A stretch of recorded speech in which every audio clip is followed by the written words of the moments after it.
Alright, so I was looking at some old threads the other day, and that kind of got me thinking, who would win in a fight between DMS Kakashi versus Juubito? And the reason why I kind of thought about this is that we know that Kakashi and Obito are kind of rivals when they're kids. You know, we see that they're somewhat relative at the end of the 4th Shinobi War, although obviously it can be implied that Obito was holding back a little bit, but we know they're somewhat relative to each other. So I kind of wanted to do my own interpretation between who would win between the strongest variations of these two characters, Kakashi and Obito, right? There's two ways to kind of look at this fight. There's the narrative way, and then there's looking at their feats, right? Narratively speaking, if this fight were to hypothetically occur in the actual anime itself, I think that Juubito would probably end up winning this fight, but using the feats that we see in the anime and the manga, Kakashi blatantly outscales Juubito, right? So first of all, we gotta kind of realize that DMS Kakashi in the manga is also amped by 6-pass chakra, because he literally states right after gaining his ability that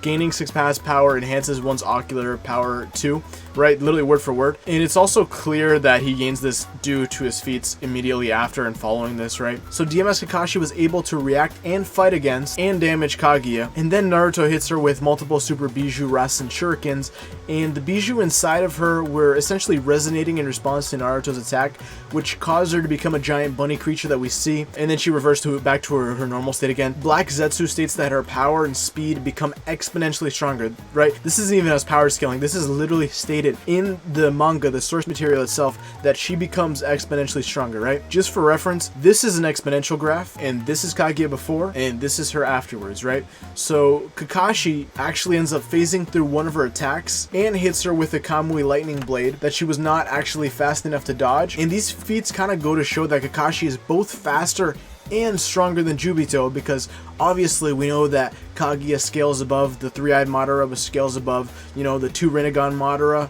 Jubi Madara, which scales above Juubito, right? So it's it might seem pretty clear cut, but there are still a couple of minor issues that I know some people are definitely going to bring up in the comments, right? So that's, the first one is that only Sage Jutsu is effective against Juubito, and the second one is that Obito was weakened when he gave Kakashi his chakra, so logically a stronger Obito would outscale the Kakashi that he gave his chakra to. So to kind of address these statements, first of all, we kind of need to identify why Naruto mentions in the fight against Juubito that Sage Jutsu is effective against him, and that's the only thing that's effective against him.